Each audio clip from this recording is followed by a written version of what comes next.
يقول السفهاء من الناس ما ولاهم عن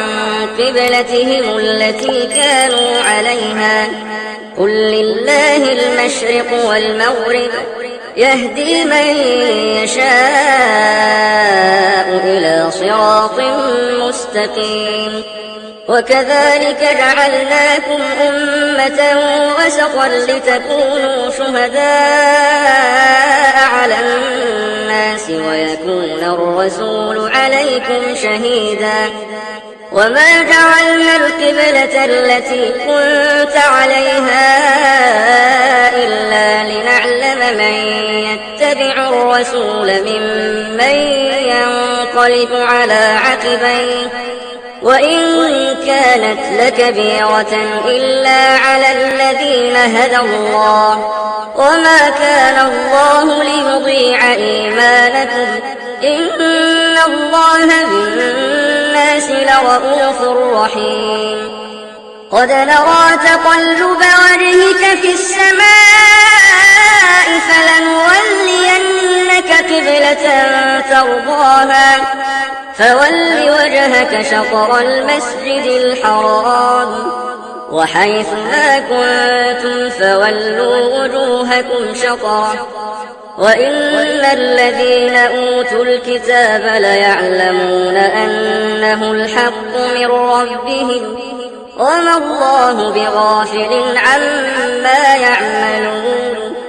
ولئن أتيت الذين أوتوا الكتاب بكل آية ما تبعوا قبلتك وما أنت بتابع قبلتهم وما بعضهم بتابع قبلة بعض ولئن اتبعت أهواءهم من بعد ما جاءك من العلم إنك إذا لمن الظالمين الذين آتيناهم الكتاب يعرفونه كما يعرفون أبناءهم وإن فريقا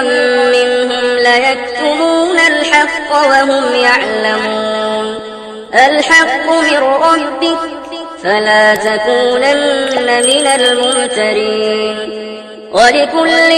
وجهة هو موليها فاستبقوا الخيرات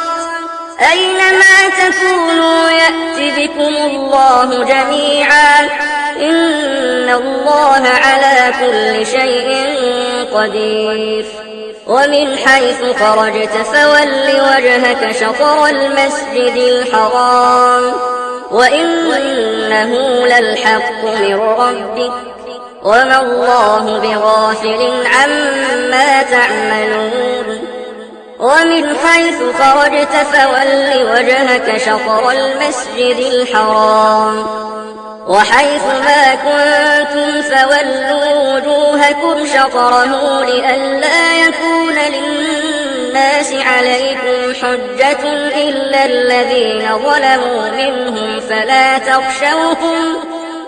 فلا تخشوهم واخشوني ولأتم نعمتي عليكم ولعلكم تهتدون